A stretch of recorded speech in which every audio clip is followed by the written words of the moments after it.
Welcome back to Access. I'm Ken. And I'm Nicole. And now we're going to do Luke. Yay! Yay, Luke! I'm going to give us a little bit of the history of Luke. Like Matthew, Luke is written between 70 and 90. They're both written after Mark is written. Luke is notably different than Mark or Matthew.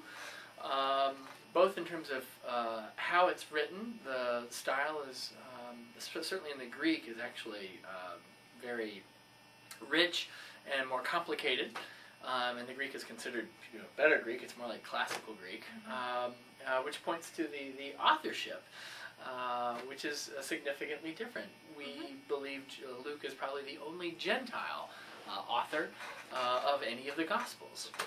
The tradition used to be that Luke is the beloved physician that we hear about in the book of Acts that we'll talk about in a minute. That the Gospel of Luke is there are all these healings, that Luke himself was a good Gentile doctor. That tradition has broken down somewhat under scrutiny.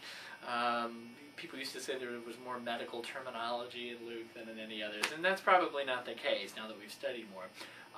But Luke, whoever writes Luke, probably is a Gentile.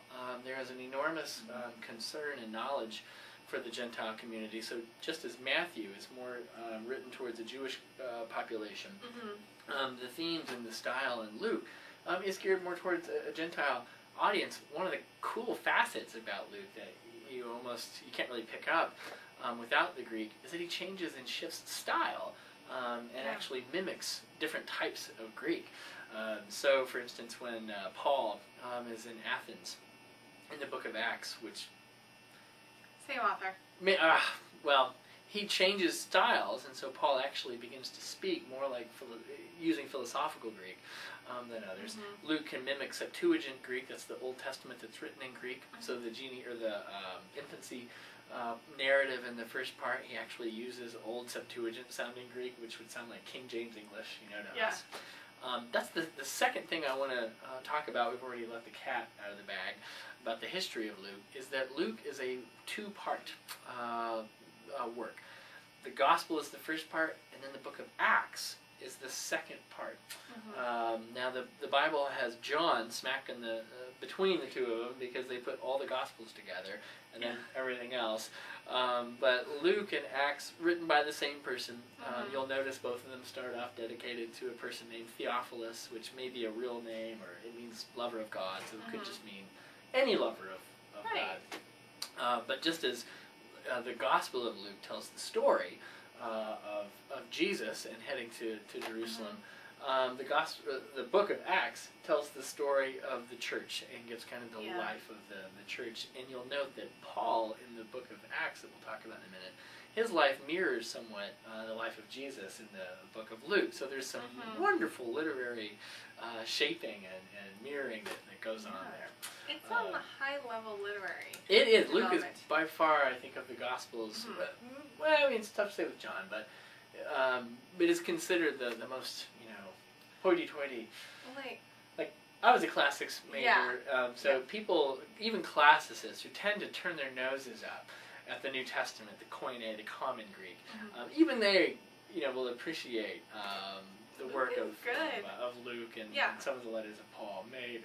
It's just beautifully crafted, and you can see that it is definitely a thought-out narrative. And he begins it saying an orderly account or a well thought out account of the life of Jesus, and you'll feel that in it. Yeah, very much so. I think the last piece historically, this is more about modern history, but Luke has become a favored gospel of groups that are focused on justice, and churches that are looking and trying to speak up for marginalized people, because thematically, Luke, almost more than the others, certainly with Mark, has this eye for women and marginalized peoples, and it's lovingly written. Yeah, and that's a really great way to transition to the themes. That's right, Nicole. And because it's a gospel for the Gentiles, which is really just the world, the non-Jew, which is everybody else, the outsiders, the people who may not resonate so much with a Matthew, with because Matthew has very specific technical language about Judaism and kind of inside Jewish knowledge and terms, and it may not be accessible for someone outside of that community of faith, you know. Whereas Luke, whoa, it's busting down the doors. Like, everyone who you don't think would be included is there. Women, children, the poor, the needy, Samaritans, the people that that the Jews kind of don't honor or hold in high esteem are the heroes of Luke. And that makes so much sense when the audience would be those people who are not held in high esteem, or people who would be thought of as having access to that knowledge. Is that fair? Absolutely, yeah. And so you see this in the placement of where Luke makes the action happen. He has it happening in the poorer areas of Israel. You have things happening on plains instead of mounts, like the lower. A sermon on a plain instead of on the mount. Right. So the Sermon on the Mount from Matthew, with all of its echoes towards Mount Sinai, takes place on a plain, a low place in Luke, and so geography in Luke is so symbolic. Yes. Yeah. I remember we were studying this in class, and someone was like, how come in Matthew things always happen in Jerusalem, but in Luke the same things happen in Galilee? And it's like, because they're speaking to that, because, so Galilee is kind of like the backwater. It's kind of the... Pick the place you make fun of. Pick the place you make fun of. Yeah. And that's what Galilee is. It's the poor area. It's the bad neighborhood, or bad region. And you see that Jesus is hanging out in Galilee all the time. And it's that placing him in unexpected places. And so a lot of like liberation theology really draws on Luke. Luke is very explicit about poverty issues and justice, where, again, Sermon on the Mount, Sermon on the Plain, Matthew says, blessed are the poor in spirit. Luke just says, blessed are the poor. Period. Yeah. So he's very conscious about who the target audience is. And so those are going to be some of the themes. What are the other themes that we talked about? No, I think that's right. And you can see more of that with Mary's Magnificat. Right. When Mary sings the song with Jesus growing inside of her, she's imagining him making the high places low, and raising the low places up, because God has chosen a lowly woman.